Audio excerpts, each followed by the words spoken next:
TP-PKK Aceh sambangi Gampong Jaboy guna melihat secara langsung dan melakukan penilaian Gampong Sakinah Mawadah Warahmah Gamawar tahun 2025. Kamis 30 Oktober 2025, kegiatan tersebut turut dihadiri Wali Kota Sabang Zulkifli H. Adam bersama Wakil Wali Kota Sabang Suraji Yunus serta Ketua TP-PKK Kota Sabang Nuri Farisal.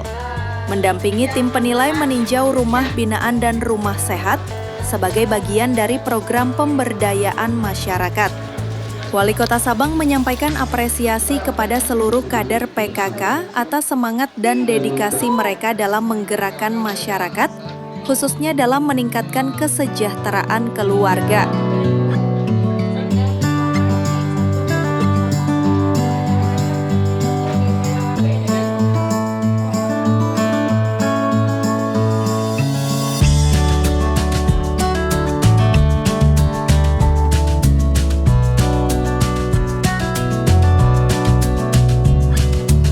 Gampong Jaboy terus berupaya mewujudkan 10 program pokok PKK melalui berbagai inovasi seperti ketahanan pangan, rumah sehat, rumah baca, dan penguatan ekonomi keluarga.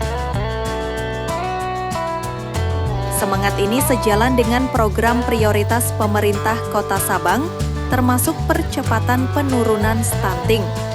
Pemerintah daerah terus mendukung kegiatan TP-PKK. Semoga penilaian ini menjadi motivasi bagi seluruh Gampong di Sabang dan Gampong Jaboy dapat meraih hasil terbaik pada Gamawar Aceh tahun ini. Ketua Tim Penilai Gamawar TP-PKK Aceh Putro Fajriyah mengatakan penilaian kali ini merupakan tindak lanjut dari pembinaan yang telah dilakukan sebelumnya. Hasil pembinaan menunjukkan peningkatan signifikan dalam penerapan program di 4 pokja utama TP-PKK, terutama pada bidang kesehatan dan ketahanan keluarga. Kegiatan penilaian mencakup aspek administrasi, lingkungan, dan pemberdayaan masyarakat, termasuk pengelolaan bank sampah dan pemanfaatan sumber daya lokal.